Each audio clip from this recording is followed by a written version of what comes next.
Good evening, and this is our call to order. Welcome to the October 12th, 2022 Planning Commission meeting. We are called to order at 7:02 p.m. Tonight, we have at least 6 of our commissioners present, and I will ask that each commissioner in alphabetical order say aye, here, or present, starting with Mr. Barnes. Good evening. Good evening. And Mr. DeCardi. Good evening, I'm here. Good evening. And Mr. Doran. Here. Mr. Kale. Present. All right. And Commissioner Kennedy.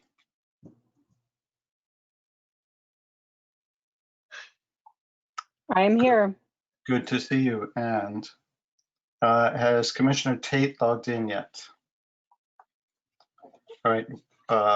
We are expecting Commissioner Tate momentarily. In the meantime, I am Henry Riggs, your commission chair. We will start by checking with staff for any reports and announcements relevant to tonight's meetings. And I'll introduce our staff liaison, Corinna Sandemeyer.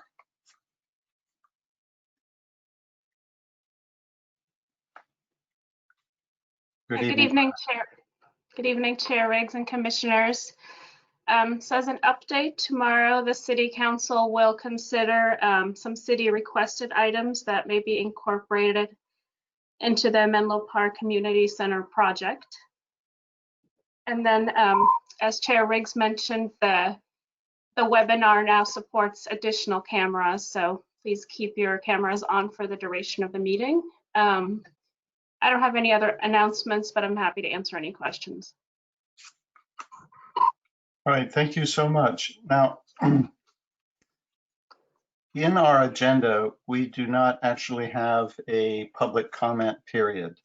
So, Ms. Sandemeyer, would you just help clarify for me, is that because this is a study session? Or do we start with, or should we have public comment immediately following the presentation? Since it's a special meeting, there's no general public comment, so there'll just be comment on the study session item specifically. All right, very good. Then we get to launch into the project of the moment. This is our item D, or specifically item D1, architectural control and use permit applied by the City of Menlo Park for 100-110 Terminal Avenue. This is a request for a study session review for future architectural control to demolish the existing Onetta Harris Community Center, Menlo Park Senior Center, Bellhaven Youth Center, and Bellhaven Pool, and construct a new multi-generational community campus incorporating all of the facilities, plus a relocated branch library on a lot in the PF, Public Facilities District. The proposal includes a future request for a use permit for the use and storage of hazardous materials, including pool chemicals and diesel fuel for a backup generator. These future references, just to clarify, are because this is a study session and there will be no formal action taken at this meeting. Mr. Tapia, Leo Tapia, is our technical coordinator. And do we have public comments received for this item D1?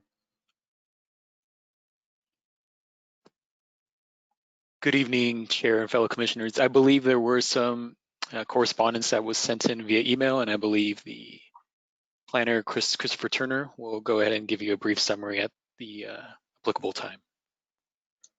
All right, I think that's appropriate. We have had time to look at the submissions by email. All right, at this time, I believe we would like to see a presentation by the applicant, particularly the applicant team, which is beyond the city. And Mr. Turner, please introduce us where we are. Yes, thank you. Good evening, Chair Riggs and commissioners. As you mentioned tonight, we will be conducting a study session for the proposed Menlo Park Community Campus located at 100 to 110 Terminal Avenue. The project would replace the existing Onetta Harris Community Center, Menlo Park Senior Center, Belhaven Youth Center, and Belhaven Pool. The project would also incorporate the Belhaven Branch Library. Tonight we'll hear from Assistant Public Works Director in charge of the Capital Improvement Program, Chris Lamb, Fergus O'Shea from Facebook, and Aaron Ashley from the design team at Hart-Howerton. The study session will give the Commission and members of the public an opportunity to provide initial feedback on the community campus. The project will come back to the Commission towards the end of the year for formal action in the form of a recommendation to City Council. As Leo mentioned, staff received 4 additional pieces of public comment after publication of the staff report. In lieu of reading the emails during the public comment period, all emails and comment cards have been posted in a link on the agenda for review. 2 community members wrote in support of including solar panels and renewable energy as well as development of a microgrid as the preferred method of backup power for the project. They also expressed concerns with the use of a diesel generator due to the negative environmental impacts and particularly the disproportionate impacts to the Belhaven neighborhood. One community member posed the question of whether the new community campus is designed to meet the needs of our growing community or only meet the city's current needs. And the final comment expressed a desire for the project to incorporate design elements that pay tribute to the culture and history of Belhaven and the members of its community. With that, I'll turn it back to the Commission for any questions, or we can go ahead with the presentation. Any initial questions before we see our presentation from my fellow commissioners? All right, seeing none. Oh, and may I invite Ms. Kennedy to join on screen, if that's suitable. All right, and so seeing no questions, I'll pass this on to Mr. Lamb. Good evening, commissioners, and thank you, Chair. Chris Lamb, Assistant Public Works Director. I'm just going to make a few quick comments, maybe provide a little context to the project and the history and how we got here, and then I'll hand it over to the real stars of the show, the team from Facebook and their architects that are going to do the actual presentation for you. But just to give a little context of kind of how we got to where we are today. Back in October of 2019, the city had just wrapped up a Parks and Recreation master plan. That master plan identified a new multi-generational community center at the site of the Onetta Harris Community Center as the top priority of the Parks and Rec master plan. At that same meeting, a verbal offer was made from Facebook to build such a center, and in December of 2019, that was followed up with a written offer. The written offer included the construction of the new community center. It also included a library, a senior center, the youth center, on the existing site of the facilities that are located at 100 to 110 Terminal Avenue. It established a timeline for the design and the construction of the project. It established also the expectations of what the city would bring to the project. In January of this year, the City Council adopted a resolution of intent to collaborate with Facebook and accept their offer, and also established the project as a council priority. At that January meeting, the council also accepted an outreach plan that was worked on together between the city and Facebook that set forth a number of public meetings to gather input on the project. Subsequently, the city was working on a plan for interim services. So a budget was established in February on how to host the various programs that currently occur at the community center and the other facilities there. And then we were really at the time targeting a spring study session with the Planning Commission, but I think everyone's worlds were turned a little bit upside down in March, and then the design team decided to take a kind of a step back, I think, and kind of reevaluate the project a little bit. And so we've still been working hard with Facebook and their design team led by Hart Howerton on coming up with a project that meets the city's needs, meets the intent of what Facebook intended with their offer. And so we're excited tonight to have the team present to the commission and hear your feedback on the proposed project. So with that, I am going to hand it off to Fergus O'Shea and Aaron Ashley from Facebook and Hart Howerton. Great, thanks, Chris.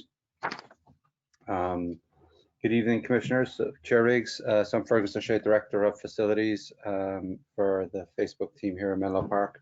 Can you all hear me okay? We can. Great, great. So it's good to see you all, and I hope you're all keeping well. And thank you for holding. I know this is a special meeting, and I heard you've had 4 weeks in a row, so I appreciate you being here tonight.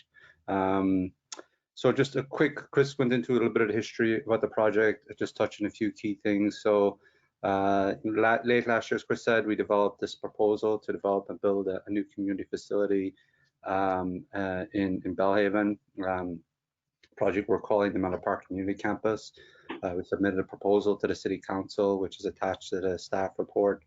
The proposal, as Chris said, includes a new community center, youth center, adult and children's libraries, community and classroom spaces, and the recreational and fitness facilities. So in the proposal, we outlined the various stages of the project, including a series of really well-attended public meetings that we had earlier in the year, which we got a lot of feedback from the community, and that's helped to inform the building program and the plans that Aaron's going to present to you shortly. This is for us, this is a very unique project. This project isn't tied to a development agreement. We're doing this because it's an investment in the community for the community, and we are very excited. I want to thank city staff who's been really dedicated to moving things along, especially with all the workload they've had over the last 6 months and everything that's happened, and all the help and input we've been given from stakeholders and key community members, including the City Council and the subcommittee, Mayor Taylor and Council Member Carlton. As Chris said, we'd hoped to be in front of you in May. That got pushed out until now, but we've been using that time to refine the plans. And the next step will be, hopefully we'll get some feedback tonight. We'll be back in front of you by the end of the year with a project that we'll be looking for a approval on, and then bring the project to the City Council, hopefully in January.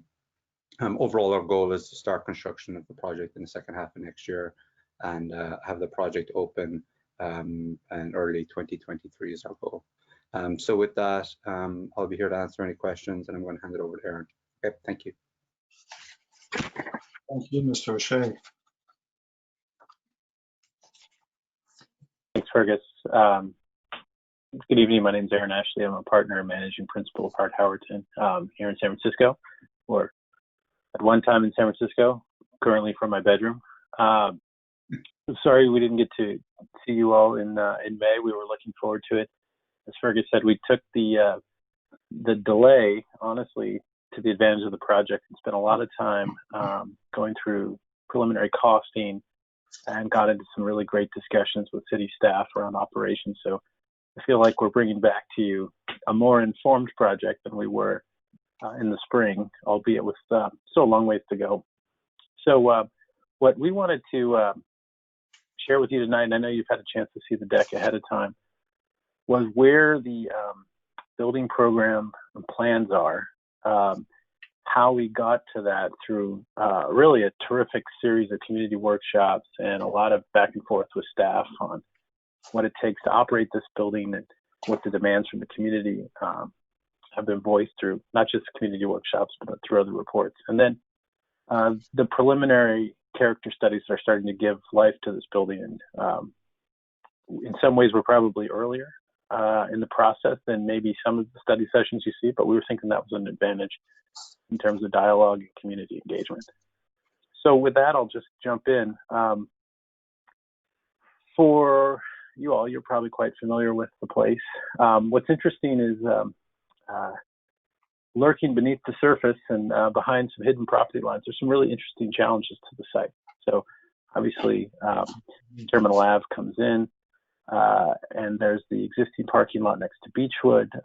Beechwood has an access easement across that for parking and access in the mornings, parking throughout the day. PG&E actually has an easement right through it. Certain things like the playground are actually sitting on PG&E land. The community center building today really divides two parking lots, which challenges wayfinding and that sense of arrival. There's some sneaky grade changes around the pool, and of course the senior center, which backs up to the field. We, I think pretty early on, sorry, touching mouse here, landed on a site strategy that responded to some early comments we'd heard, which is, I want to be able to find this place. I want to be able to find a parking space. I want to be able to get out of the parking space and safely get into the building. And I'd really like to take advantage of the connections to the park and the field and make it feel more like one place, whereas today it feels like multiple places. And so I think the siting strategy very early on became sort of expand the parking so that it could be a shared resource between Beechwood and the new project. Somewhat leaves swimming pools in place for a variety of reasons, clearing, delivery, servicing, and so forth. The pools in the current location make sense. And then build a new building between the parking lots and the swimming pool and the park or the fields. And in the process, stay clear of a series of redwood trees that should very well be retained. And so we took from that basic site strategy and have spent time working through various alternatives of how to organize the programs. I think as Fergus said, it's kind of 5 buildings under one roof, 5 projects that today live in 4 buildings, I guess. And so it's been an interesting sort of exploration of how the community has really kind of prioritized different uses, the relationship of those uses. The kind of feedback that we've gotten was really terrific. We had preliminary concepts that we shared last January and again a month later, and we got really explicit feedback. And I would say that more so than most places we work, the community has been really very direct and clear with us, which has been terrific. And so we've engaged with Beechwood a number of times and worked through with them how morning drop-off and sort of daily staff parking would work. The staff, city staff on our behalf, has worked with PG&E to get a preliminary understanding that we might be able to use some of their land, which they own, here at the bottom, which is currently the youth center's play area, to be parking and access to a new service, pool equipment and chlorine building for the new pools. We've worked a little bit with Samtrans to respect their need to have a layover here and a bus stop, the way that the senior shuttle and other vehicles could come in and very easily drop off and pull out. We've had preliminary meetings with fire. So we've definitely been running the circuit. What's come out of a lot of this process is that there's a lot of wonderful synergies that today are unrealized because the uses are spread over multiple buildings. There's duplicity between Onetta Harris, the senior center, the plant library, the youth center, and there's ways to bring a lot of these programs together. For instance, the area in the middle, which we really see as the kind of the backbone of the building, youth and kids. This includes a children's library, an outdoor area for the children's library, a youth center, which replaces what's there today, and an outdoor play area that is built and sized for the size of the youth center operation, but that all of those things can be used together at certain times of the day to kind of take advantage of the fact that there's a lot of common elements between them. Seniors and community meetings, the seniors are really active here in the morning till mid-afternoon. Community tends to demand, have a demand for larger meeting spaces, gatherings in the evenings and on weekends. There's a lot of complementary use there that in the current building is not taken full advantage of.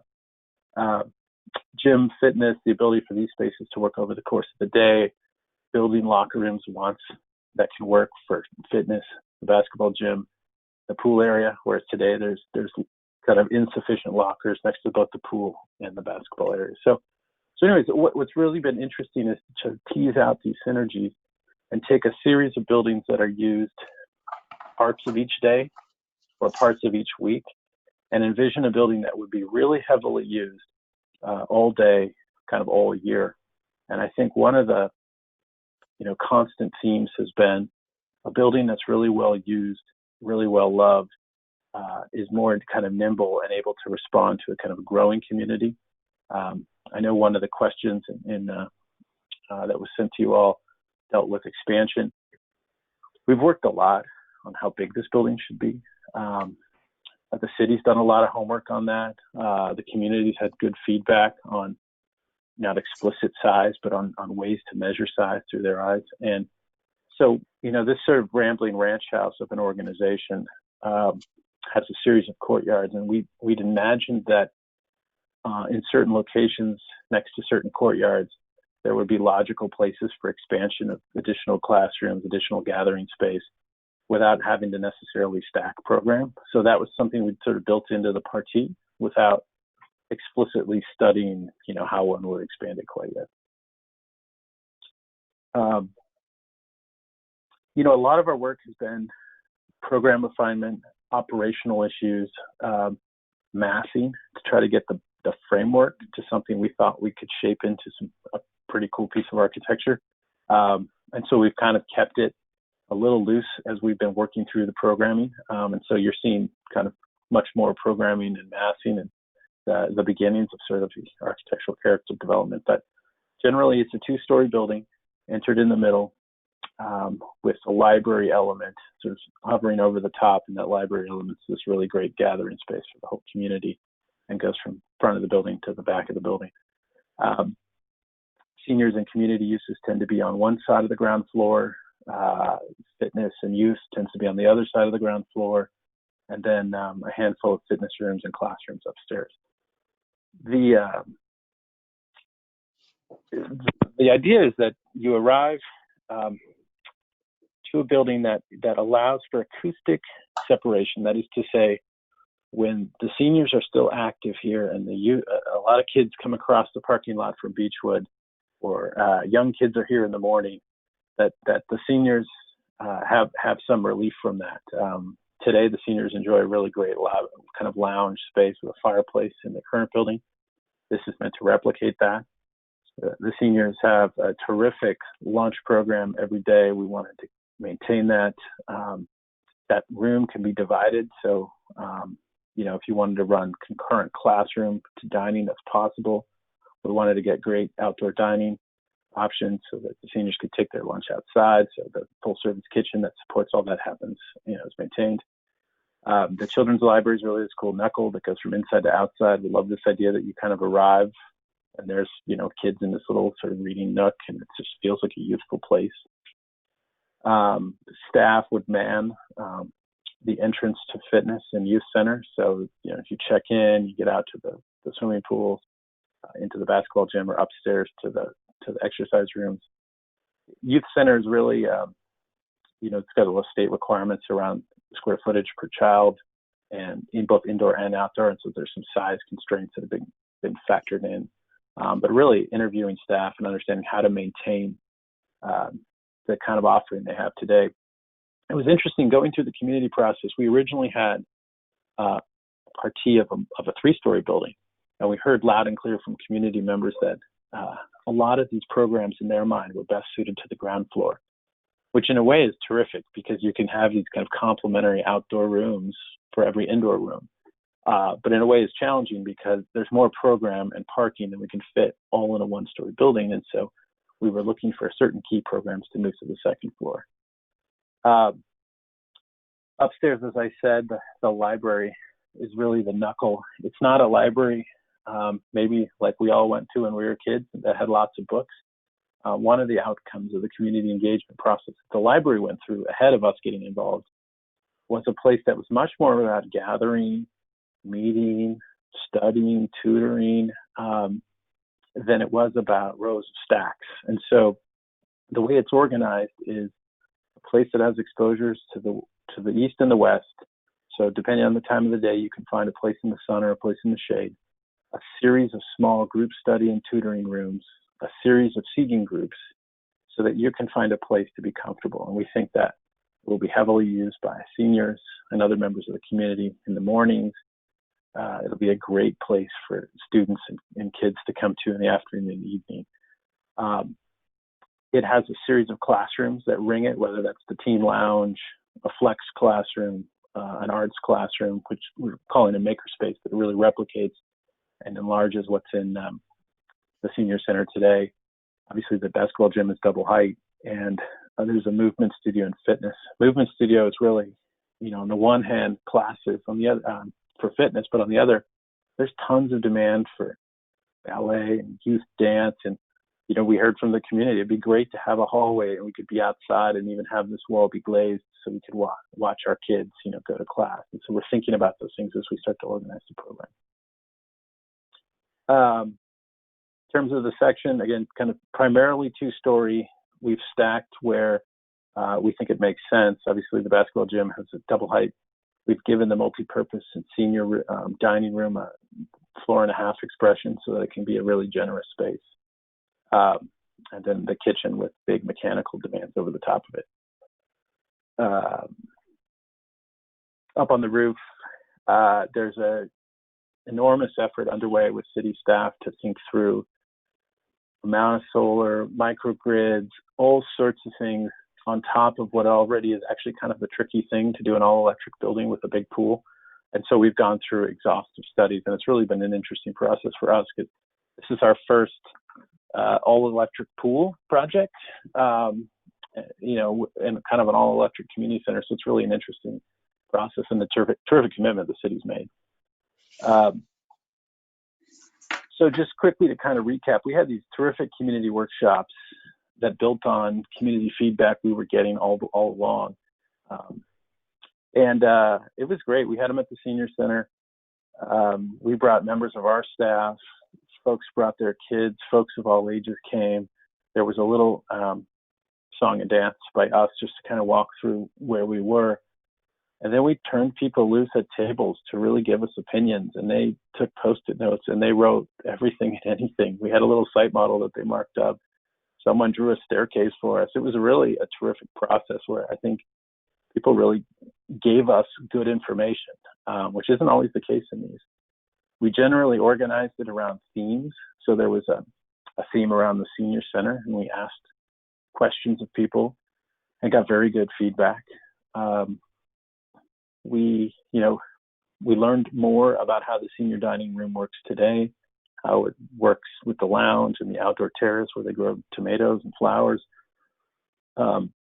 We were able to expand on that program in what we're providing here. Hopefully providing terraces. In the case of the seniors today, one terrace is more heavily utilized than the other. And we create two terraces that, again, work at different times of the day and are heavily utilized for different functions.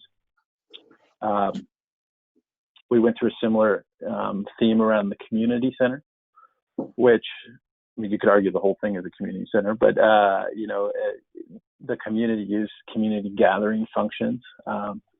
We heard loud and clear that they wanted a more contemporary building. They wanted a flexible building, and they wanted a little bit more scale than they have today. So, obviously the multipurpose room is a bit bigger. This was a space to support large functions. The basketball gym's being thought of as another, 8,000 foot gathering space. They wanted a sustainable building with natural light and the integration of community history. I would say we haven't shown anything specific to that yet, but we've thought about areas in the plan where it could be a great gallery. It could be a really interesting art installation, a great history of the neighborhood or the community. So we've heard a lot of really cool ideas, and we're eager to kind of start that process of locating them and developing them. The library itself, even after the kind of exhaustive process that the city went through around programming the Belhaven Library, there was still a lot of good feedback. This idea that we heard from the community, that connection from the youth center to the children's library was an important one. We heard a lot about the need to be able to get a stroller in and plenty of space for a stroller. And so that actually drove the children's library to the ground floor, where it had originally in our programming been upstairs. The idea of a seamless book return system. So there's actually a book sorter and sort of an ability to deliver books, return books when the library is closed that we've got here. We heard a lot about, how do I learn here? Like, where do I go for tutoring? There's no, it's not easy to like study at my house. Can I go to here? Can I take a class here? And so this has really developed into a place with a lot of group study and meeting in classrooms. The youth center, again, is a very beloved program today. It's, when you get into the state codes, as many of you probably know, it's square foot per child per indoor space and square foot per child for outdoor space. And so there's a certain way that you measure that, the way it's utilized. There's a ton of requirements around this, that, and the other. Generally, the size that it is today works pretty well. What could have always been improved was its indoor-outdoor qualities and its connections to other aspects, because right now it's a little bit marooned at the back of the site. There's a ton of connection from the youth center into the basketball gym on rainy days and out to the field on sunny days. And so we wanted to put the youth center in a place that could really utilize either the basketball gym or the field or the children's library to really expand the footprint beyond, what's shaded in yellow. And so we're not much here, but we've developed some pretty cool ideas for a play area and a kind of an outdoor playground that goes beyond the sort of conventional playground, celebrates these redwoods, has like fun things to climb on around them. And I think, this could be a really cool little playground. Fitness today is a bit of an afterthought in the existing building. They're sort of converted rooms. And so we're looking primarily at, a good shape for the movement studio, good shape for fitness. These basically double what's there today. Big storage in between them, good natural light, a wall of mirrors in each. We think that this will just, make fitness a much more useful offering from what it is today.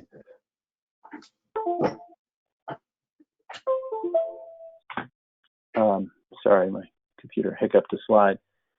On the pool, the pool wasn't originally in Facebook's proposal, and I think that we were all eager to know more about what the community's desire for the pool was.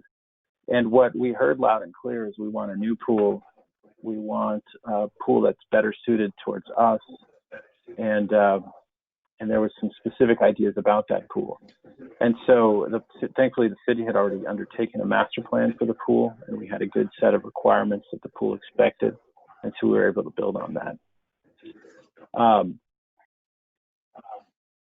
So that kind of reflected the community engagement. There was, we had pages and pages of material that was transcribed from those meetings. So I just kind of gave you some of the highlights, but it was really terrific. And like I said, very specific feedback. So this idea of a contemporary sustainable building you arrive to feels very transparent and very honest. There's a great porch that is the sort of front door and kind of gathering place before you come into the building. The idea of this library that just sort of sits above, there's great transparency into the senior lounge and the staircase up, and you just kind of understand the building when you get there. This idea of what it's skinned in, I think there's a lot of really great California character of an indoor-outdoor building. The undersides of that porch, it could be a wood soffit. the use of a natural material in the library that really kind of gives it its own distinctive character from otherwise kind of more masonry elements that ground it. And so we're just in the early stages of trying to imagine what this looks like, but we obviously love your feedback about the preliminary direction. We're showing here kind of a patinaed metal, in the library, a kind of more transparent ground floor, and then off to the side here, the multi-purpose rooms and gyms, which is off screen, would be kind of more of a masonry element. You know, starting to bring these kind of the character of the landscape and the site right into the building. That floor to floor is intentionally generous to make the whole building feel like a breezier or more open connection between the parking lot or the community and the park. And even in the library with a more generous floor to floor, so that those study rooms really become like a piece of furniture or an object within this really great big volume. And again, like how do you bring natural light in? The ability of that library space or the children's library to kind of exit into a garden, the maker space that kind of exits onto a great terrace, both of which overlook the park. Just seems like a really kind of comfortable indoor-outdoor place to be and to gather. And some of the preliminary materials we're looking at. And so I think I'll just close with this. You know what, we think it fits really well within the scale of the existing landscape, becomes kind of a great terminus to this end of the park and this really kind of knuckle between the park and the community. But I guess I'll stop my presentation there and happy to answer any questions. Thank you, Mr. Ashley, for I have to say, an exciting presentation. Mr. O'Shea, any follow-up comments before we ask for our commission feedback? No, not at this time. All right, and Mr. Turner or Mr. Lamb, anything further before we launch into, I will ask for some public comment to see if there's anything current. So Mr. Tapia, I'm going to launch my usual announcement. For those who are watching, if you would like to make comment on this study session, would you please look to the right side of your screen and you will find a hand icon. If you click on that hand icon, that will alert our staff that a member of the public would like to make a comment on this project at this time. So we'll give maybe a moment for anyone who's interested to take advantage of that connection.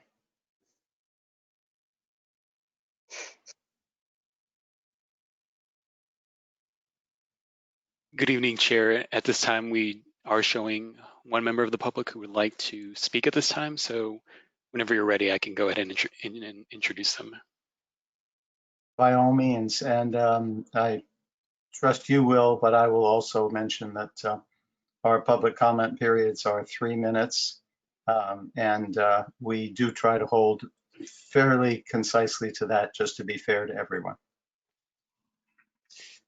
Alrighty, so with that, I will go ahead and introduce, forgive me if I mispronounce this, Shiraj Raghabir. So your microphone is now active.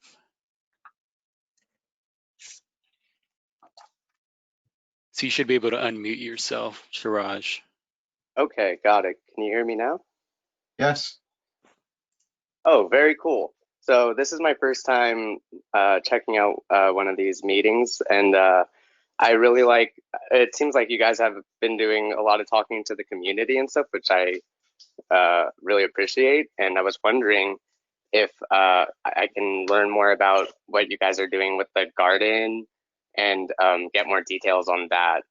Because I really like the idea of community gardens and expanding on that whole community garden idea.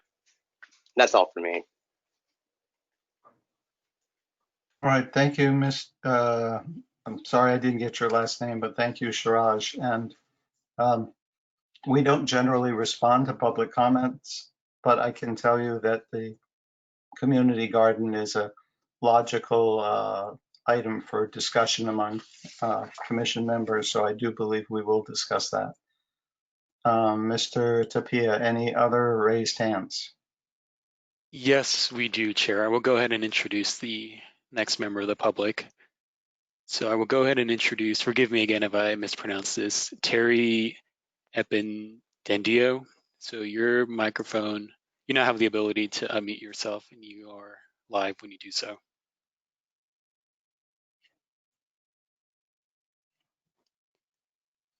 Terry, Can you hear me? Yes. I just want to thank Facebook.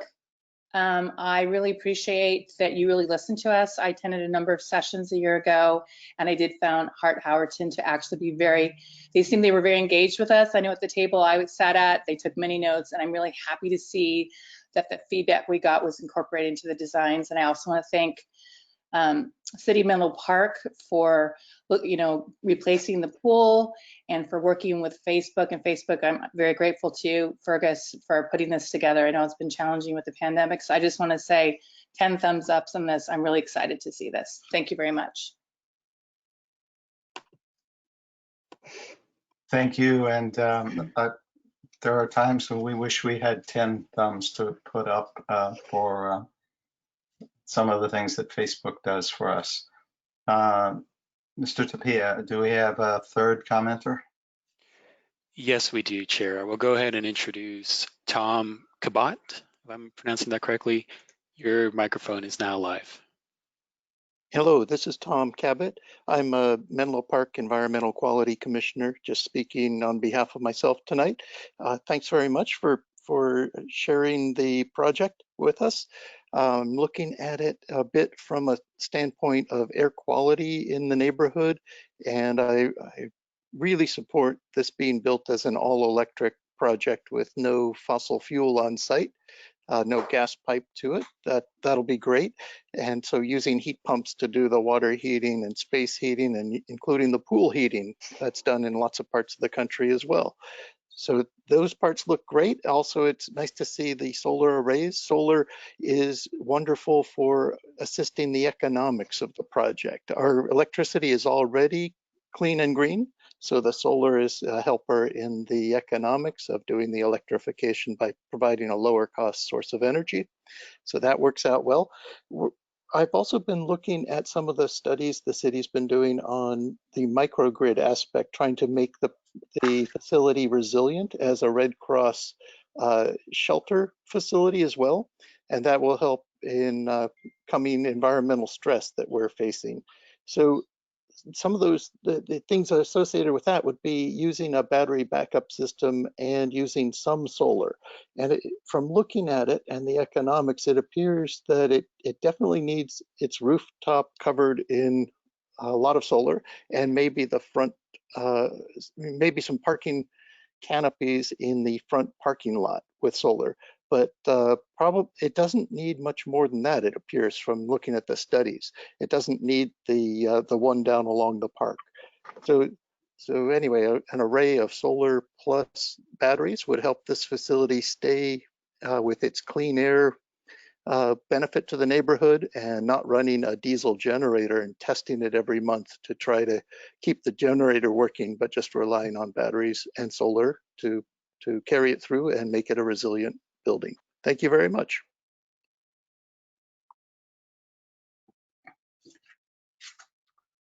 Thank you, Mr. Cabot. And one more time, well, perhaps one more time, perhaps more to Mr. Tapia. Yes, Chair, we do have another member of the public who would like to speak. So at this time, I will go ahead and introduce Pamela Jones. Pamela Jones, your microphone is, you should now be able to control the microphone function. Yes, good evening. Pamela Jones, resident of Menlo Park, Bellhaven neighborhood. And Terry couldn't have said it any better than what she did. I am deeply grateful for the work that Facebook has been doing and how they've worked with the community, and how the city has been working with Facebook so that this project can be completed. So I will add 2 more thumbs to the 10 that are already up. Thank you again. Thank you, Ms. Jones. That is always good to hear from you. And Mr. Tapia. So at this time, Chair, I'm not seeing any additional comments from the public. All right, well, I think we've given a good chance for those to click and chime in. It's kind of convenient that electronically one can step in and indicate a desire to speak, even if it's going to be 3, 6, 9 minutes before you get to. So if that remains the case, I will close the public comment period. Bring it back to our staff, I'm sorry, to our commission members. And for questions, comments, this is a study session, so the floor is open for anything that relates to and can support or assist the project. Ms. Kennedy. Yes, so I think it was a terrific presentation. I've been aligned with the mission of this particular project since very early on. In my former role as the Vice President of Strategic Partnerships at Avenidas, the Palo Alto Senior Center, I spoke with folks at Facebook and with the city, and offered some advice I was come to as an expert in my advice. And I just have a couple of questions.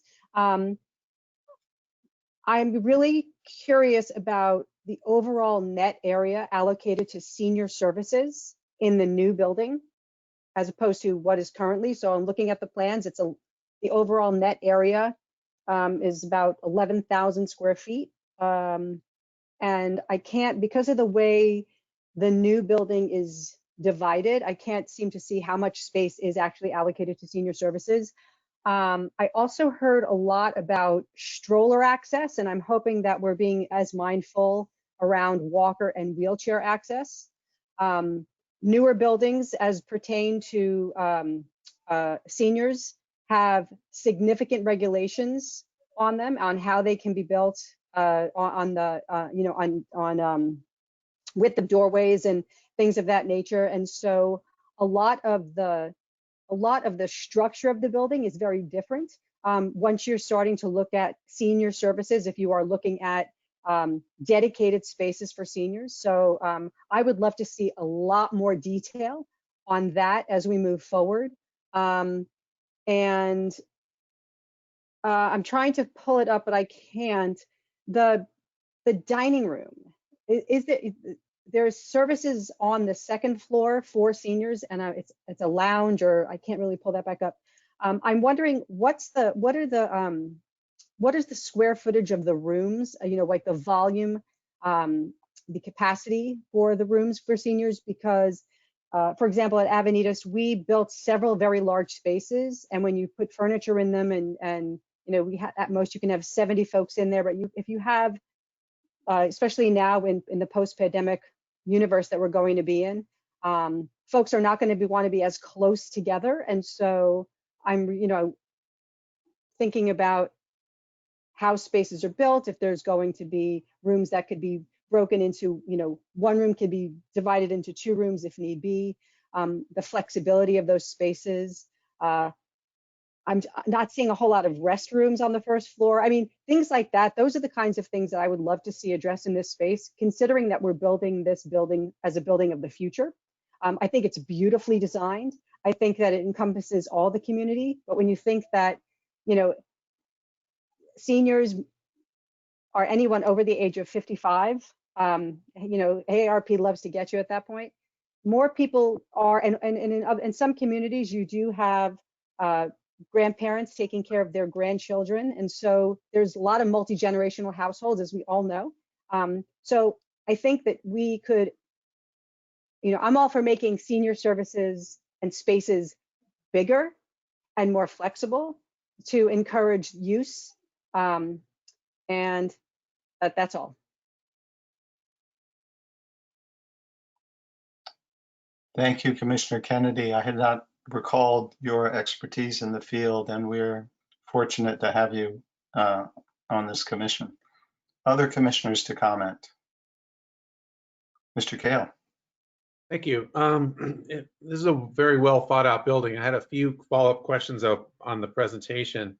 In general, I was curious, the overall size of this building compared to what it's replacing. And then the side-by-side slides were very helpful because it showed what's there and what we're adding to it, somewhere between +6 to 107%. I noticed in the current building, it seems like there's a lot of office space that seems to go away. And I'm curious what happens to all that, if there's not a need for that, or what happens to all that office space. And then the second question was about the siting of the gym. Why is the gym on the south side? Because there was some discussion about sun and solar access. So I was just curious why that large part of the structure was located on the south side of the property. And I had some follow-up comments, but I'll stop right there. All right, so Mr. Ashley, if perhaps you could respond. Chair Riggs, if I may. Oh, of course. When Commissioner Kennedy, maybe when she comes back, I think she just went off camera, maybe we can just touch, oh, there she is. I think we could actually touch on maybe some of the points that she had brought up as well. And there was a lot of comments there that we'll consider as we come forward, but there were things I think we could touch on, and then we can get to Commissioner comments, questions. Does that sound okay? Excellent. Okay, I'm going to leave Aaron probably take it away, and I'll fill in the blanks. Thanks, Fergus. If there's any blanks, thanks. So a few things. I'm going to bounce around because someone's texting me a piece of information so I can respond to your question about size more precisely. But we located the gym on the south side as really as kind of a buffer to the substation that's right there. And it was much easier to service the building from the north side. And so, servicing the building drives the kitchen location, drives in some ways drove the basketball gym to the south. The existing buildings have about a net area of 31,000 feet. There was envisioned to be a library component added to that. Our current building proposal is 36,500 net square feet. So obviously on top of net, we've got walls and MEP and Becca House and other things. So we've gone from 31,000 net to 36,500 net. But I think, and this may get to Commissioner Kennedy's comments, right now the senior building, which includes a common gathering spot, a place for offices, a place to eat and kind of gather in larger groups, a place to play games, a place to do art, a place to learn in classrooms. Those are really all the domain of seniors, and they sit relatively unused after about 4 p.m. Or on weekends. And so this building is envisioned to be entirely the precinct of seniors when they want to use it. And so we imagine the fitness and the classroom spaces being used by seniors. We imagine the art room being used by seniors. The library is a terrific place for seniors to spend time and hang out. But they're not dedicated to seniors every day, every year, every day, every week. And so I think the way the building is characterized requires people share more than they do today, inevitably, right? And so I think that's one of the easiest ways we found to kind of grow the size of this, is that every member of the community has all of these assets that they can use when they want to use it, even though there'll certainly be certain areas that are kind of used by certain user groups at different times of the day, kind of more popularly. We have elevators on both sides of the building. Our corridors are oversized on purpose. We'll come back to sort of demonstrate door swings and kind of ease of use for, not ADA accessibility, but sort of, obviously we'll do that, but just sort of general usability of an aging population as well as the young population. So the doors should be easy to open. The corridors should be generous. And then just one other factoid, I think the net areas that you were seeing on the plan did increase from 7,000 square feet to 11,000 square feet. So it's sort of, on a net basis, the spaces go up, and then on a gross basis, in terms of what everyone gets to use in aggregate, the spaces are larger. I hope that answers some of the questions.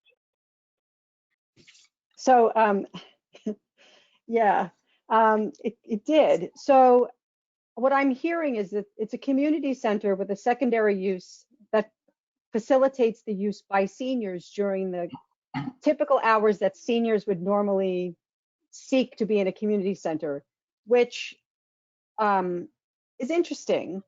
And I really, through the chair to staff, Please.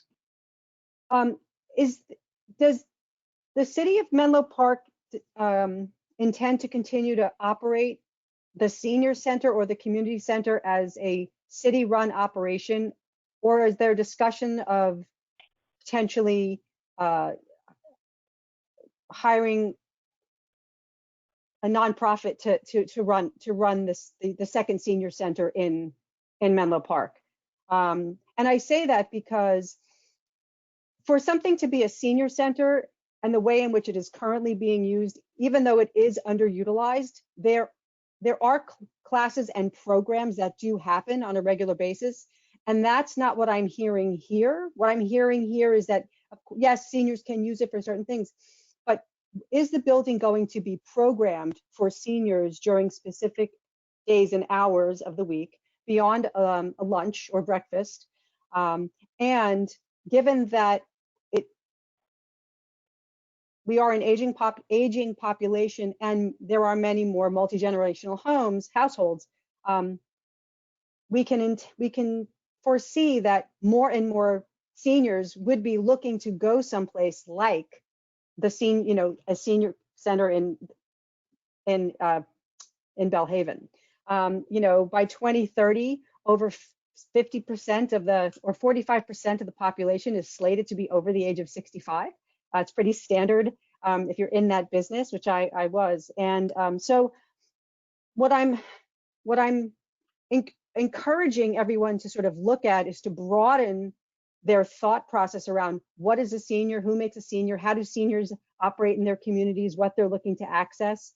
And I would imagine that after we get through the next 2 years of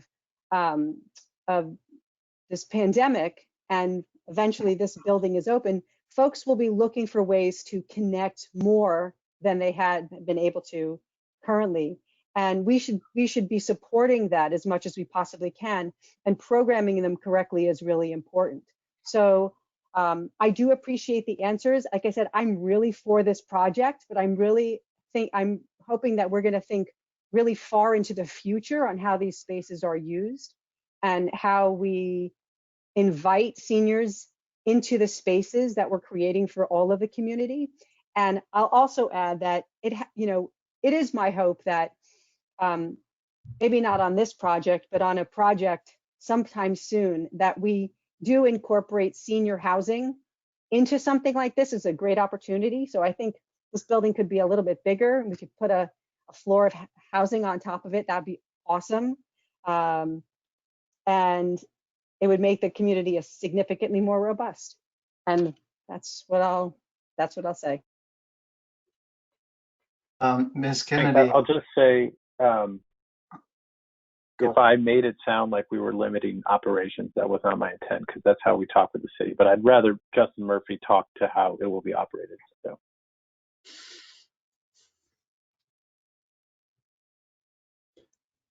Is Mr. Murphy here this evening? Or perhaps Chris Lamb, would you comment? Justin, welcome. Yes, thank you. So Justin Murphy, Deputy City Manager. So Commissioner Kennedy, great comments, great feedback. Definitely things that we have been thinking about, we'll be thinking about. To answer, I think you specifically asked a question about how it's going to be operated. Based off everything we know now, it's the City of Menlo Park that currently operates this senior center. It's the only city-operated senior center within the City of Menlo Park, and we would continue to operate it. The other senior center in town, as you're aware, but for the benefit of the others, is a Little House operated by Peninsula Volunteers. Sometimes there's a little bit of confusion about that because Nealon Park is a city-owned land, and then the city has a long-term ground lease with Peninsula Volunteers to operate that senior center. So is that good in terms of responding to your question about the operations, and we'll take your comments under advisement? Yeah, no, that's perfect. Thank you. Great, thank you. Thank you, Mr. Murphy. And Ms. Kennedy, could I just, you had also mentioned restroom capacity. Would that be in terms of specifically seniors you were speaking of? So was there a potential there? Yes, so when Avenidas, about almost 2 years ago, Avenidas completed a $21 million capital project, and completely renovated and expanded the service, the building. And it went from having 4 bathrooms to having 18 toilets. And the question is when you have seniors of varying ages and abilities, the idea is to make it so that everybody feels comfortable. And so a 2-person assist restroom or a single stall toilet could be both for someone who is in a wheelchair and needs assistance toileting. It could also be used as a parent or family restroom with a changing table, right? So something along those lines, like as long as there's accommodations, those are the kinds of things that I was mentioning.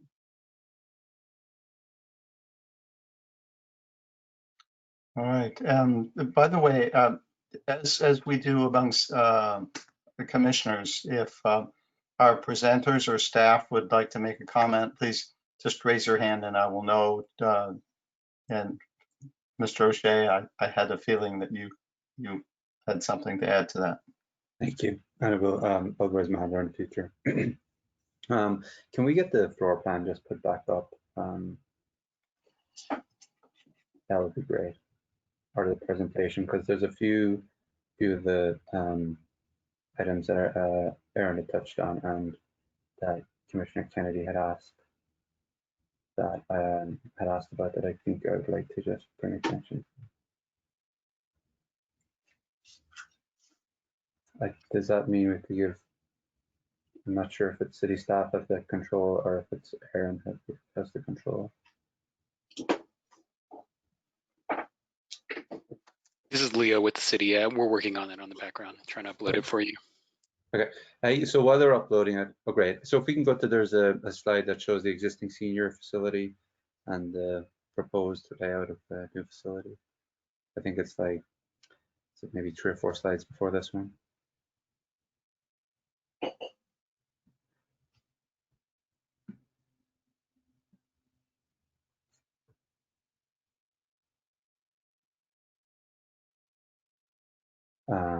Yeah, you can keep going back.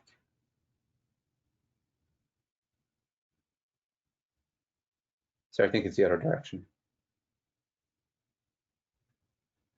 Yeah, keep going. Sorry. Yeah, keep going. 2 more maybe. A couple more.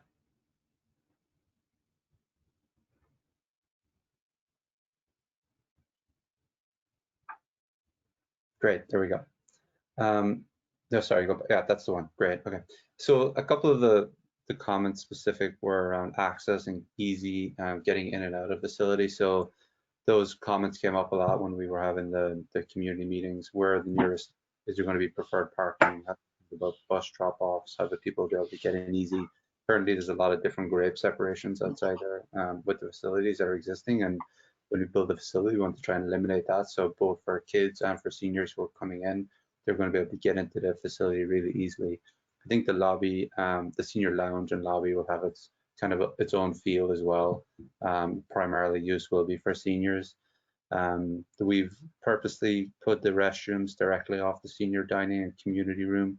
But that's a good comment around, is there going to be additional? I think we do have additional family rooms that may be nearby, but something we can look at in terms of the number of them. And then in terms of the dining room and number of dining and the number of people that can be accommodated, it's quite a large room that's being designed. And I think our intention is that depending on the program that's going to be run, that the room can be subdividable not only for seniors potentially, if there's a smaller number of seniors that are using it, that the kitchen opens directly onto the lower part of the space for dining. And if there's a lower number, then the other side potentially could be partitioned off for a community use at the same time. There's always the potential, of course, if there's more people dining, that the whole room could be used. And again, then in the evenings, there's the potential for the room to be subdividable as well. So that's just a few things as well, I think, that Commissioner Kennedy touched on. And thanks for the rest of the comments. We'll take those into consideration as we come forward next time. Thank you. Aaron, did you have anything else to add? I would just add that the bathroom design is obviously reflecting code. We actually added 5 fixtures last week to catch up to code based on the current configuration. So there's an additional series of toilets and water closets and sinks in this bathroom right next to the seniors facility since this drawing was published a couple of weeks ago. I will suggest there is an option, and I can see what Ms. Kennedy is leading to. I mean, essentially here we have one, pardon the phrase, from design, one whole restroom, and the others are gang restrooms. If we were to reduce the number of fixtures in one of the gang rooms and could support that based on use history, and add a fixture, or I'm sorry, add a single restroom, even if the numbers come down by 1 or 2 fixtures. As I recall, our building inspector, who makes the call on the plumbing code, is empowered to make a judgment call that this would be suitable for the particular use. I realize that I am sometimes a little too flexible for some of our keepers of the rules, but having succeeded in Menlo Park, albeit several years ago, with such an adjustment, I just thought I would throw that out. Admittedly, looking at the plan, right now there is simply no place to add another single bathroom, but I just wanted to encourage that option. And then I have a question. I'm embarrassed to say that I don't know the answer, but at the senior center, and I don't know whether to address this to city staff or to Fergus and Aaron, who have done so much background work. Does the senior center currently offer ballroom dance classes?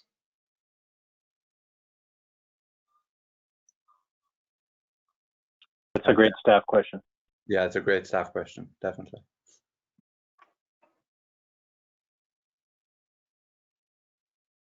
And Chris, I imagine that would put you on the spot. That's probably not the.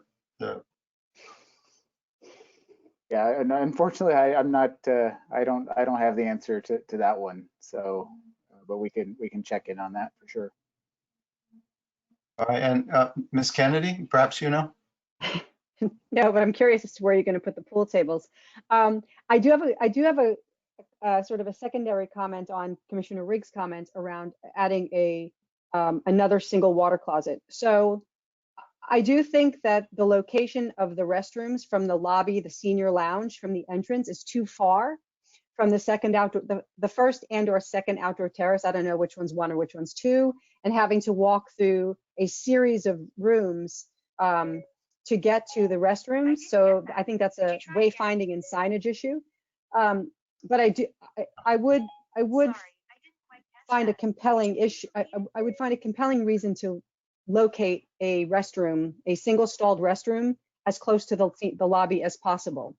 I say that for many reasons, and I think it would be wise. And I'm sure you have done this. You know, there are consultants out there who work with spaces designed specifically for seniors, and it's, you know, it's very eye-opening in understanding just how everybody sees spaces. You know, I like to think that because my mother is 80 and I, you know, go to her home. Well, I haven't been there because of coronavirus in a long time, but, you know, and can say like, oh, have you tried think about moving these things, or maybe we should have somebody come and do X, Y, and Z. But to Commissioner Riggs' point, a single-use toilet is much more desirable for, I think, everybody than a gang toilet.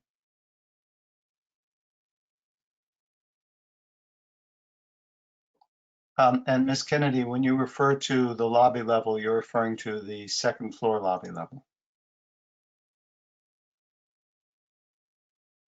I'm sorry, you're speaking, I was looking at the wrong sheet. Yes, First floor. Yeah. So, and the reason being, someone has driven or taken the bus from home, and that maybe that's a 30 or 45-minute adventure, and they get to the senior center.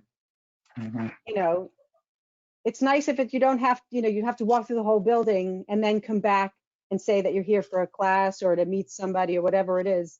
So yeah. All right, I'll just come back to my earlier question, just in terms of framing the logic, because I am encouraged by the concept that Ms. Kennedy puts forward of inviting seniors to use this project. I am relatively close to the senior center, living off Marsh Road, and yet I still feel, particularly because of our traffic concerns, and Menlo Park and traffic have a difficult relationship at the moment, policy-wise, but I hesitate to drop over to the senior center or other options there, including Kelly Park. For example, I'm a tennis player and I have never played tennis over in Kelly Park. And making a destination of it certainly changes that.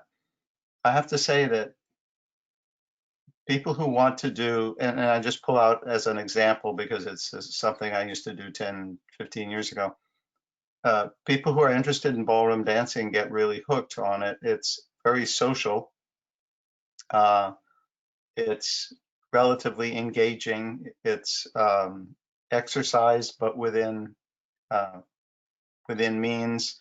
I have always seen seniors dancing and who have that option.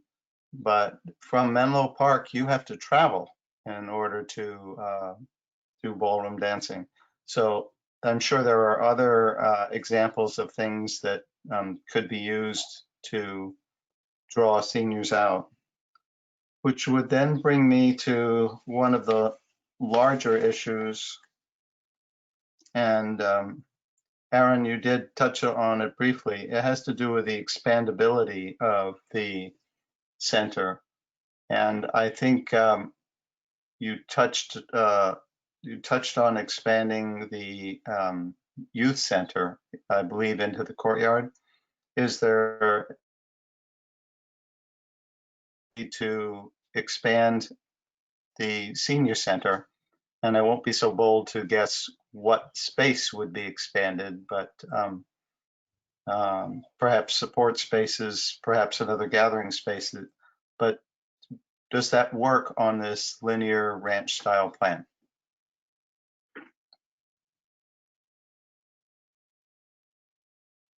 If staff wouldn't mind going to page 5. I think there's a lot of ways to expand the building when there's demand for it and capital to support it. There are easy ways to expand and there are harder ways to expand, as you know. So the initial thinking that we'd done around this question when it came up was how would you expand and what for? We do a lot of work with clubhouses, you know, public and private, and typically the chassis, right, the kitchen, some of the public rooms are sized appropriately, And what the demand is for is breakout rooms, classrooms, additional smaller rooms. I mean, that tends to often be the case. So someone wants to expand a fitness center, they add classrooms. You know, they want to expand these sort of places of engagement. They tend to expand classrooms. So I could imagine just above G, I guess I can use my hand here, one could build a 1 or 2 story classroom wing. One could come out here and expand above H, classroom wing. We could certainly look at easy ways in the future to grow the principal, you know, multi-purpose dining room by enclosing a terrace, either terrace H or terrace G. So I think there's a number of ways to sort of grow incrementally. And then there's probably ways that you could make bigger growth happen, you know, by going above. You could certainly go above the kitchen. Yeah, that's a little tricky. You could go above the multi-purpose room, or you could go out, you know, to one side or the other. I mean, I think the current team doesn't believe it's undersized, and there's convenience to the size it is in terms of the interpretation of CEQA, and the number of parking spaces that would be required and other things. And honestly, just to build a building that's really well used and doesn't sit half empty. So, but I think, you know, should the demand grow in the future, there's lots of ways to grow this to respond to whatever the community's desires are at the time. Yeah, I appreciate that. I mean, potentially we're going to build another 10,000 residential units on this side of the freeway. And not only us, but Redwood City is looking at aggressively adding residential units, which is Redwood City is just the other side of Marsh Road. Those might be guests more than members, but as Ms. Kennedy noted, the population is changing. Many of us who are perhaps looking at this and saying, oh, this needs to serve my parents or my aunts and uncles or my older friends, will within 10 or 15 years be thinking, oh, I'm using this. And I wish I had realized how many of my friends would be using it. So we don't know. And I think to a degree, we need to trust that you have done what research you can that makes sense. But it's not a fixed population the way a clubhouse is. That is one difference here. But I am just as glad that we aren't going to build potentially overbuild just because it's available. So again, I'll leave that to your judgment, having brought it up. I would like to ask, in terms of libraries, what local libraries you might have studied. I say this having studied libraries a couple of times, maybe 2-3 years ago, and then maybe 4 or 5 years before that for private and public projects, respectively. And indeed, the library has changed, and certainly youth command much of the library. Can you tell me, for example, what you might have perceived at Mitchell Park Library in Palo Alto, or one of the other kid-oriented, relatively new libraries?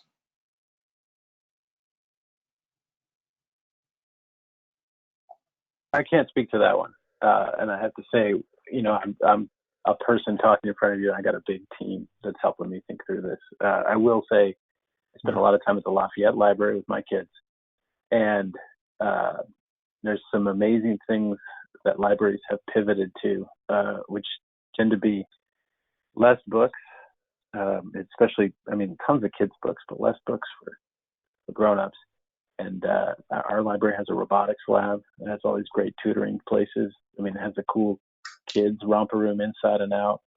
And the city has done a wonderful job engaging an architecture firm who does a lot of libraries in particular, who has been in the room with us on a regular basis. So as we look at not only their projects, but other projects up and down the peninsula, we've been able to rely on some of their input as well. But I would say our team has visited all the libraries. I'm probably not the best spokesman for all of those visits.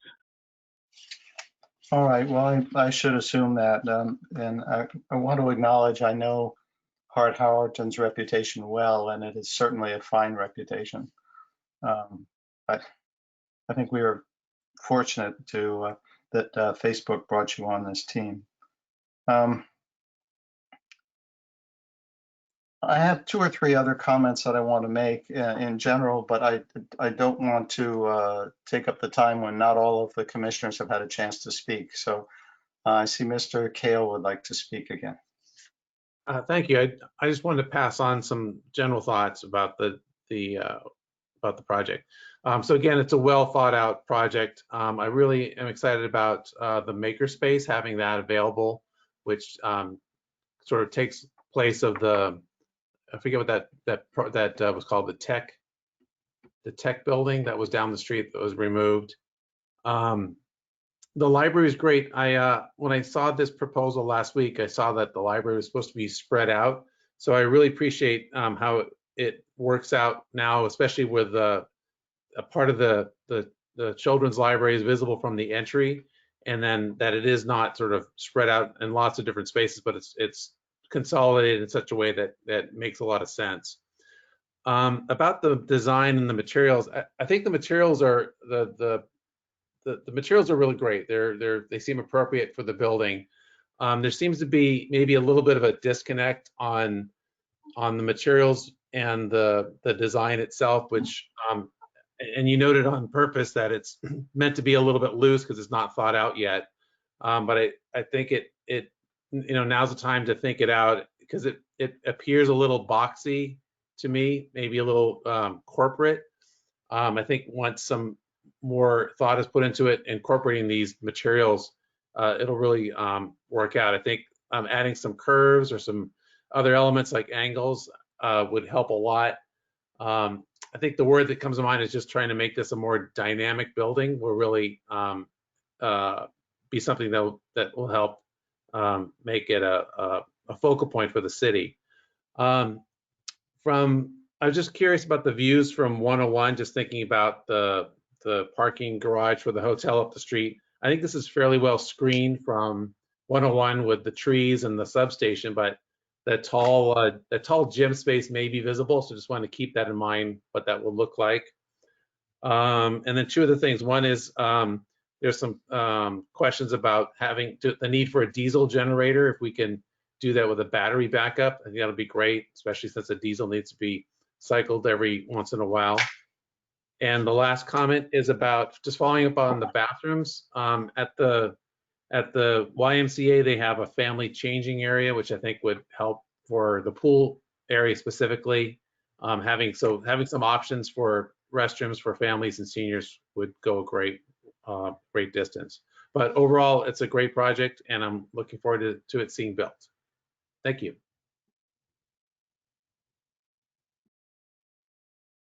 Other comments from commissioners? Mr. DeCarty.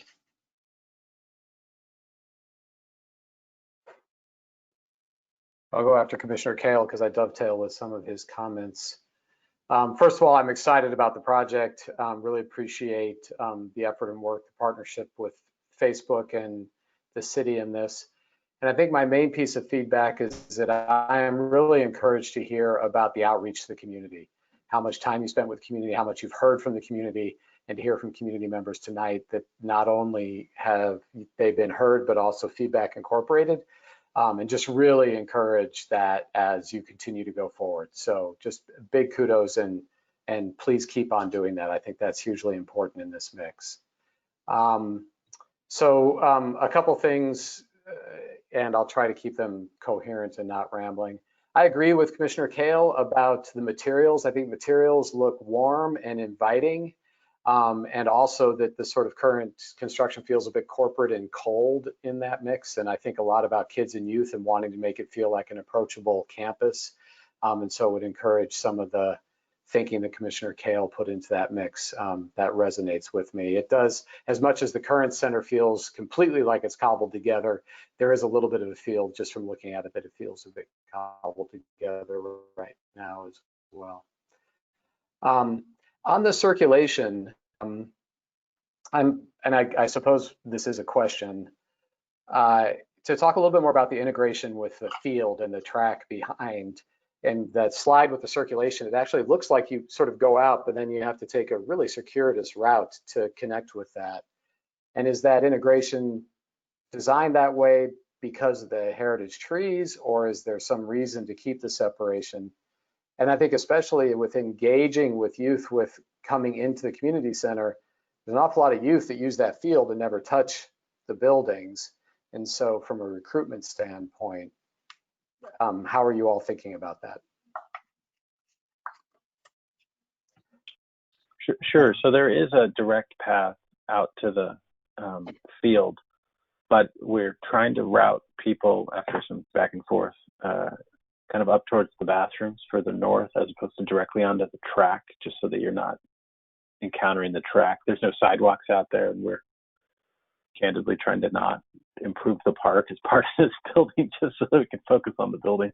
But I think we've always wanted people to be able to get from the building to the track and field.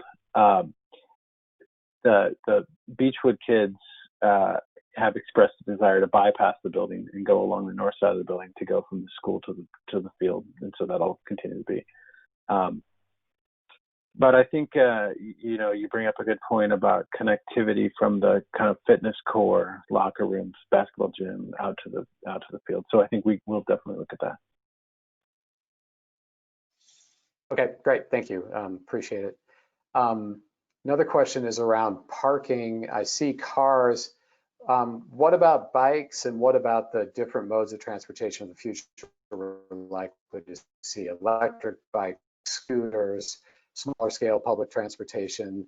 How does that show up in planning for people coming in all sorts of different modes? How have you thought about that? Yeah, today, in addition to cars, we've got Samtrans and the senior shuttle. And so for the old tired cars, obviously we're doing it. The city has an aggressive commitment to electric vehicle charging and the kinds of things you'd expect to see.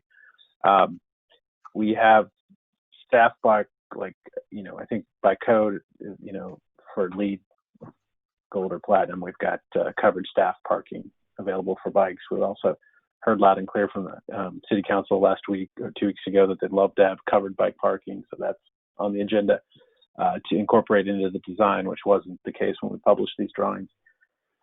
In terms of scooters and other things, boy, I try not to get into the scooter debate, but my sense is that people will come here all different ways. It's very approachable to walk. It's great to scooter. I think one of the things we've thought about is how can it be a really easy place to pick up your kid or your parent or whoever it is, and so it's got much more of a curb that you could kind of pull up and grab somebody or drop somebody off, whether that's a car doing the picking up or dropping off, or whether that's a shuttle or a car share in the future. I think that may hit most of your topics. Yep. Sort of relatedly, I'll just put a big thumbs up to a couple of the comments that were submitted around the great use of solar, alternative energy, make it electric so that you don't have to run natural gas to the site, and then sort of the quizzical around the diesel generator and support Commissioner Kale's comment. Really seems like there's got to be a better way to make that work for the project. And I suppose just the other thing is just, there's going to be all sorts of stuff to plug in. So there's, electric car charging, but there's going to be other kinds of electric charging, especially I think with youth, that will come with different modes over time. And so how to be prepared for that kind of expansion seems worth thinking through in this mix. And then I was also really encouraged to think about paying attention to how the center represents the history of the community.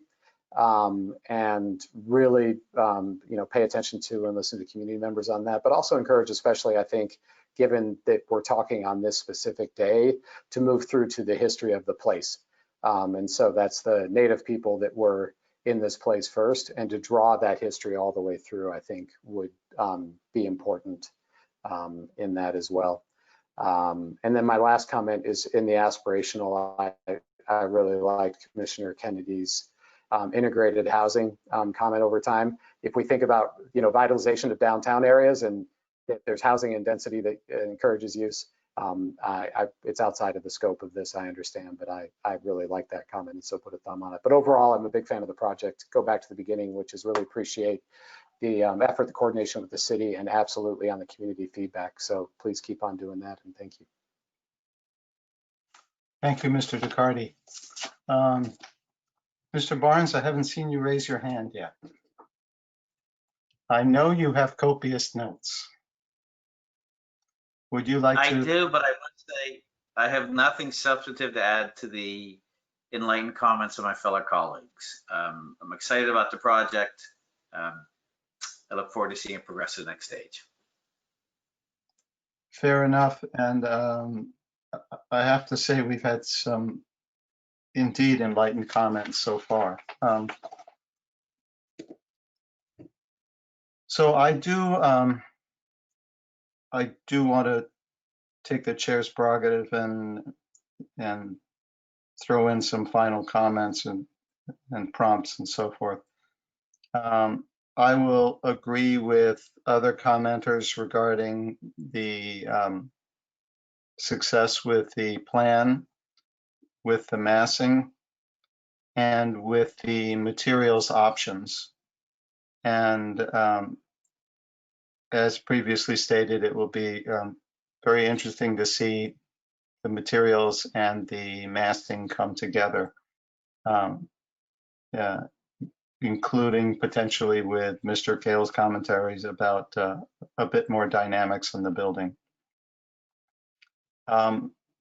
I am interpreting from the building sections a good amount of natural light, and it's a bit of a cliche to talk about natural light in new buildings, but when it comes to health, inspiration, so many things, it's just so appropriate in a community center, whether it's for someone aged who is going to spend a certain amount of time looking out the window rather than at her cards, or whether it's a young person who studies in the midst of the realization of what the day is outside. This is just a wonderful feature.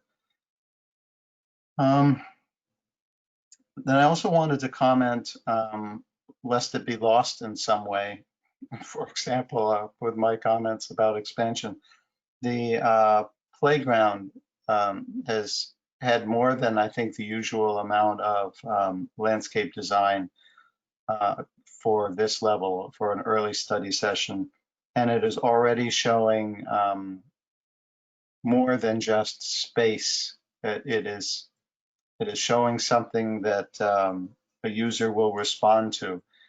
And having been so fortunate myself as to see good landscape design as a youth, it is, in a sense, it's like being introduced to another language when you're young. I believe it broadens the mind. So that's nice to see. I understand that there is a push from City Council to not only have solar on the building, but potentially have solar, I'll call them umbrellas, out in the parking area.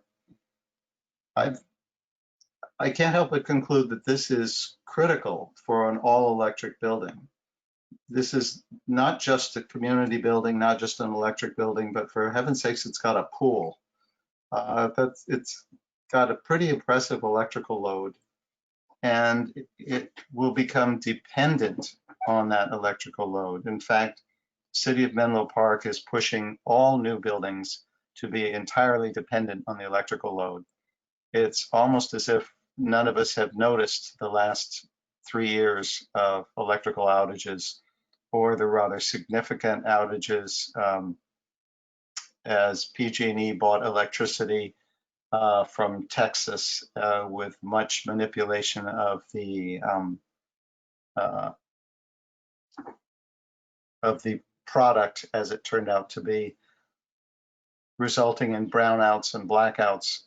We will have more brownouts. We will have more blackouts. It's I mean, in the 1990s, we thought, God, I can't wait until we get forward a little bit, because the cell phone will be so reliable, you'll never drop a call and you'll never have a poor connection.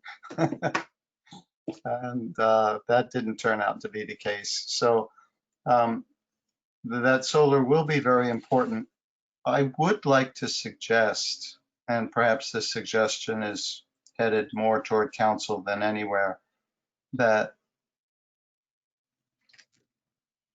we hold our cards for a couple of more years regarding battery storage. There are life cycle issues with batteries that are significant. There are hazardous material issues with batteries that are significant. Batteries are more than just flammable if they are abused. Large scale batteries are very significantly dangerous.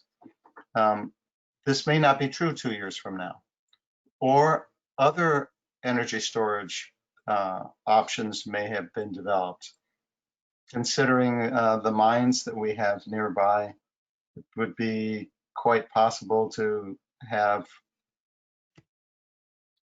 tension springs holding mass amounts of electricity with no environmental issues whatsoever.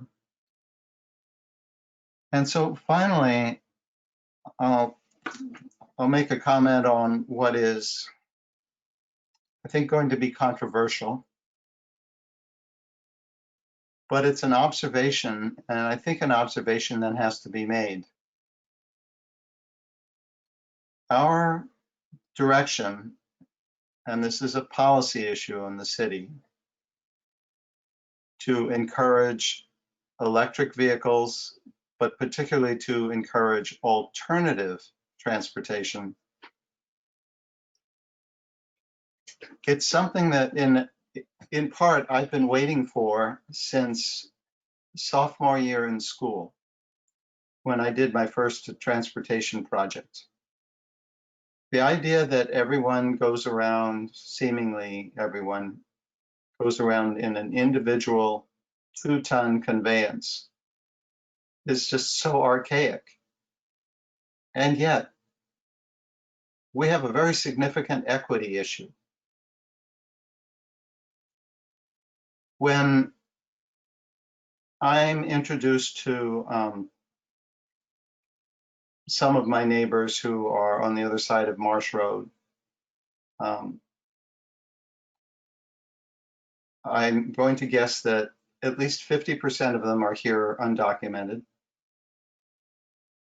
The great majority of them represent a couple that I spoke to just a few weeks ago. My husband's in construction and I clean houses. The number of people who do this is significant, and there are many other low-level jobs and entrepreneurial jobs which require a way to get to work. People who are in construction do not take Caltrain.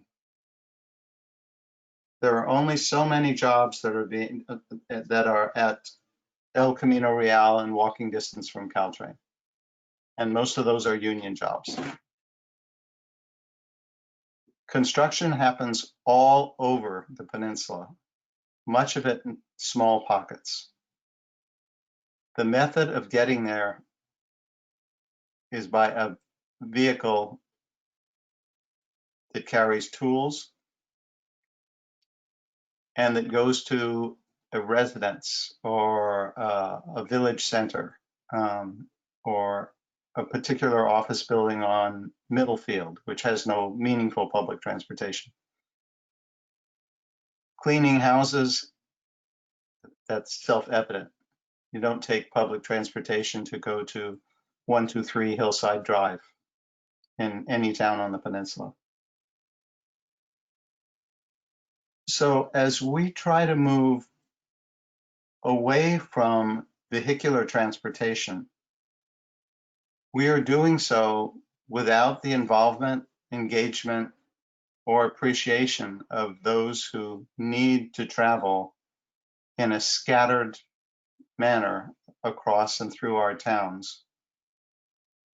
So while this particular project is not a transportation project, it's not a vehicular project, I do want to note that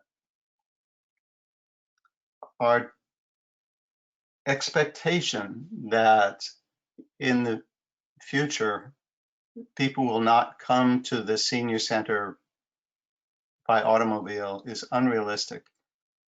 And to at least some degree, it is unfair. So I will just leave that as my little bit of support for the parking lot and its genuine multi-use parameters, which I very much support for scooters, for shuttles, and for even in some cases Samtrans. So thank you for listening to my my little speech on equity. And I'll give one last shot for anyone who wants to make a comment more honestly to this project. All right, seeing none, I'll lend my thanks to Facebook and the design team. I think Menlo Park is particularly fortunate to have Facebook engaging in something that we really needed. And apparently we had to turn down a $30 million offer that came with a $20 to $60 million fishhook in order to realize that this truly is a priority in Menlo Park. And then I want to express my appreciation to date and my confidence in Hart Howerton, a very capable architecture firm whose work that I see before me tonight proves that Facebook was thoughtful enough, wise enough to hire someone who I think will do an absolutely fine job for Menlo Park. And with that, again, thanks to my fellow commissioners for tolerating my extended comments. We will close the study session. Chris, do you have what you need in terms of feedback for the City Council?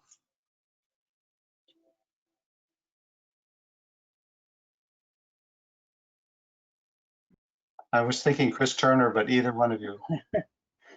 Yes, I think I just want to express staff's and probably the project team's gratitude for all the feedback that we got tonight. I think there's a lot of good stuff that we'll be able to incorporate into the project, and we appreciate your thoughts on just on everything that the council is going to be considering as well on some of the project enhancements that they'll be discussing tomorrow night. All right, thank you so much. With that, we'll close the study session and move on to our information items, item E. Ms. Sandemeyer. Thank you, Jerry. Thank you very much. Appreciate it. Yes, good evening again. So we're going to have another meeting next week, and that will be, there'll be one single family home on that agenda, and also the annual review of the development agreement for 1300 El Camino Real. That concludes my updates, but I'm happy to answer any questions. Thank you. Looking forward to a brief meeting next week.